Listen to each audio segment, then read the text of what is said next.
Hi guys, welcome back. What a great game. Lions 54, Sharks 7. Loads of disruption before this game for the Lions, but it didn't show. They came out with a fantastic performance, the best we've seen so far, I think. And to be fair to the Sharks, I thought they did pretty well. Some good attack and defence from them. They're going to learn a lot against the quality of player they came up against. And of course, the Sharks don't have their Springboks in the team, the likes of Khaleesi, so that is worth bearing in mind. But still, cracking performance from the Lions. Lots of changes in the lineup. The halfbacks had to change. Price and Farrell came in. There were so few backs on the bench. There was just Russell on the bench, and they had to have Watson and Faletau named as emergency backs replacements, and luckily they didn't need them at the end. So that was really good. And let's get into the game. So it starts off straight away with the Lions absolutely on fire. Their skills looking great, and you can tell from the off they want to move the ball, they want to play an exciting brand of rugby without being too crazy, and they actually got the balance right. I think there was some really good physicality, but also some outstanding skills and ball movement. And it only took 2 minutes for Adams, of course, who else, to get onto the score sheet. And literally as soon as I wrote that the Lions were playing well, good handling, Farrell, good offload to Rees Sammet, great offload, creates a try for Adams, good pickup, really impressive start. And then literally a couple of minutes later, absolute class again from the Lions. The Sharks are tackling well, but it's the handling and the offloading that's killing them at this point. Beard actually starts it, had a great game, Beard. Big rip from the tackle, Simmons into space, but he sees the long pass on, gives it to Van der Merwe, he goes in. So awesome start for the back three on the score sheet, 14-0 straight away. Just made a little note at this point, the Sharks hooker holds the ball so strange when he throws it into the line out, holds it almost sideways, didn't seem to affect him much, but just something that kind of I noticed was a bit weird. On 10 minutes, Xander Fagerson, good start in the scrum, wins a penalty, but then good power phases from the Sharks, to be fair, getting into the 22, but a fumble in the 22. And that's kind of the theme for the Sharks. They could have scored more points. They deserved their try, but when they got into dangerous positions, they either made a mistake or indeed the Lions came up with a good turnover. On 15 minutes, the Lions had actually conceded 3 offside penalties in a row. They were far too eager to get off the line, a bit overexcited. They need to watch that. Could get them in problems against the Springboks. They're tackling great, the aggression is great, just need to sort out the discipline, and indeed they give away a penalty, a 5-metre line out to the Sharks, but brilliant turnover work from Cowan-Dickie and Curry. The jackling from the Lions all game was fantastic, the breakdown work, the likes of Cowan-Dickie, Curry, Navidi, just outstanding. On 90 minutes, wow, Lions counter-attack from the 22, Van der Merwe starts it, Daly busts through, makes a good 50 metres, amazing hands, and then they force a penalty, and it's a yellow card to Koch, who actually played really well. Get a 5-metre line out from that, huge maul, go over the line, really should score, but Cowan-Dickie can't get it down, that's a shame. But then the Sharks start imposing themselves on the scrum, and it's Mako Vunipola that gets himself in trouble, losing his feet. And, you know, as good a player as Mako is, that's his Achilles heel, and it happened a couple of times, which is probably a big blow for him and his test hopes, but we'll see if he gets another chance. Just a little note at this point, Farrell playing so much better at 10, definitely his best international game for a long time. Physically, he's imposing himself in defence, winning some good turnovers, some nice touches, handling and kicking as well.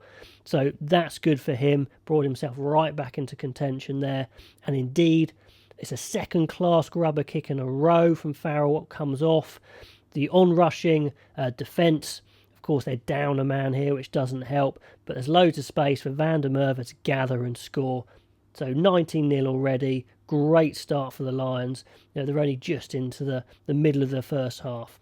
On 28 minutes, it's a problem for Mako again. He loses his feet again, and they concede a penalty, goes to a 10-metre driving maul for the Sharks. But the Lions, my goodness me, they're definitely tackling a lot lower. Some amazing chop tackle techniques from the likes of Cowan Dickey, wrapping their arms as well, which you have to do in the chop tackle, pushing the Sharks back and forcing the turnover, and literally push them 80 metres down the pitch with a clearance kick. So some really good defensive work from the Lions in this game when the Sharks are in good attacking position.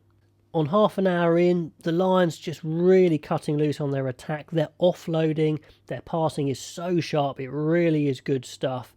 The Sharks aren't going away though, and an amazing weaving run from Abraham again gets them into a great position, but make a mistake, knock it on. That's the thing that's going to annoy the Sharks. They probably weren't going to win this game, but they certainly could have come away with a few more tries. To be fair to the Lions scrum, they come back strong in this last bit of the first half, start to dominate again, and just a couple of minutes before half-time, amazing inside ball from Farrell to Simmons, makes a searing break. Goodness me, he's an explosive runner, makes a good 30 metres, leads eventually to a 5-metre maul, and this time they do get a try with Cowan Dickey breaking off, busting through to a couple of metres, then Aki picking and going. Good power finish. So 26-0 at half-time, quality half for the Lions. They'll be very happy with the pace, the power and the skill they showed in that half. At the beginning of the second half, it's actually Sutherland's turn to collapse the scrum and concede a penalty. So a mixed bag in the scrum again for the Lions. I mean, the theme so far has been line-out has been unbelievable for the Lions. Scrum, so-so, maul, so-so. So still a few things to work from, but still really good attack from the Lions. Sharks' defence is equal to it. They're still up for this. It's a great game, to be fair. Cowan Dickey, 2 turnovers in a row on the floor. The guy's actually on fire. I think he had a great game all round. Line-out throwing as well. A couple of minutes later, it's the first really forced play. Farrell pushes the pass, creates a turnover. Could be big trouble, but Louis Rees-Zammit, his pace saves the break. Pace in attack, pace in defence, you can't beat it, to be honest.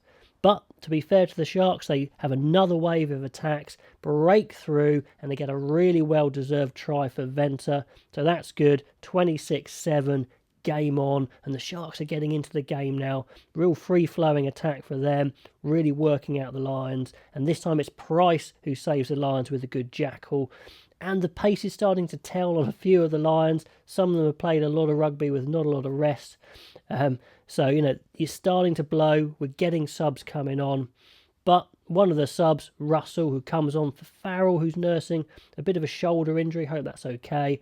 But he's into the attack straight away. No worries for him. Clever chip to Daly, who had another great game, Daly, especially skill-wise. And Adams chases a bit of a loose ball, gets a nice bounce, to be fair, but when it's your day or your tour, then it's your tour. Adams scores 33-7. A couple of minutes later, it's Adams again. Fields a grubber, kick in defence, half breaks a tackle, offload to Rees-Zammit. Brilliant gas to start with to get away, then just canters in. Quality try created by Adams again. The guy is on fire, and if you give the ball to Rees-Zammit in space or give him a kick to chase, the guy is lightning. So 40 points to 7. Now the Sharks actually come back into it again, disrupt Russell in the tackle, disrupt his pass, should really pick up and maybe score, but a fumble lets the Lions off. So again, another chance squandered for the Sharks there, and the Sharks are on top. And the Lions standards dropping a little bit. They go to a 5-metre line out, push up to a metre, couple of penalties, but again, huge pressure from the Lions D, and they get a turnover. So good D from the Lions there under pressure. Maro Toje's on at this point, immediately a real nuisance in the maul, and also he slaps down a ball chasing back. Looks like it could be a try, but Aki's actually come back from an offside position, and I think the ball comes off him. So that's a shame for Navidi, who was brilliant all game. Navidi so strong over the ball, mountain of big tackles as well. That's the way to announce yourself on a tour. And Hamish Watson's on. Again, really good impact, ripping the ball immediately, launching counter-attacks, making big tackles. Brilliant impact from the bench from him. And one of the themes in this game and the tour so far is the Lions' contest of the ruck is really hard. The tackle contest, when they're standing up in the tackle and when it's on the floor, is really good. Miles better than the Sharks in this game. Daly creates a try with a lovely little slap pass. Doesn't quite have time to catch and pass, so he slaps it on, and it comes off to Van der Merwe, who canters in 47-7. Then on 75, it's Sutherland's turn to break through. Goes through a big gap, shows really good pace, gets about 50-metre clean break, but unfortunately Price fumbles the offload and mucks that one up a little bit, which is a shame. But the Sharks come back. More good phases, but it's a Toje with a big hit. Creates a nice catch and pass situation for Daly, but this time Van der Merwe fumbles it. Can't quite make the most of that. But we do get a try a couple of minutes later. Again, lovely hands from Daly, pushes the ball into space. Then Beard and Faletau, lovely little handling out wide to put the try machine. Adams in, so that is 54-7. Great conversion from Russell to finish with, and that's the game, 54-7. So a top performance from the Lions, really impressive, 54-7. Such an engaging style of rugby, and it's the cross between the physicality and the skills and the ambition that's really impressive. The Sharks, like I said, perform well for a side that's shorn of all its best players. They can be proud of it, but they can certainly learn from it. But again, you have to take it into context. The Springboks should be a lot better than this. But still, you can only play what you can play in front of you, and the Lions did it really, really well. There's going to be some tired bodies out there. Adams put in an absolute shift again. He's played loads of rugby. Is there going to be a game on Saturday? It looks like maybe there will be. They could probably do without it, though, to be honest, the Lions. So we'll see. They need to stay fresh, get some players back. But anyway, let me know what you thought of that game. Who played well, who impressed, and I'll be back very soon with a breakdown of the players and who's jumping above each other in the leaderboard for those and the scramble for those test places. Okay, guys, I'll catch you next time.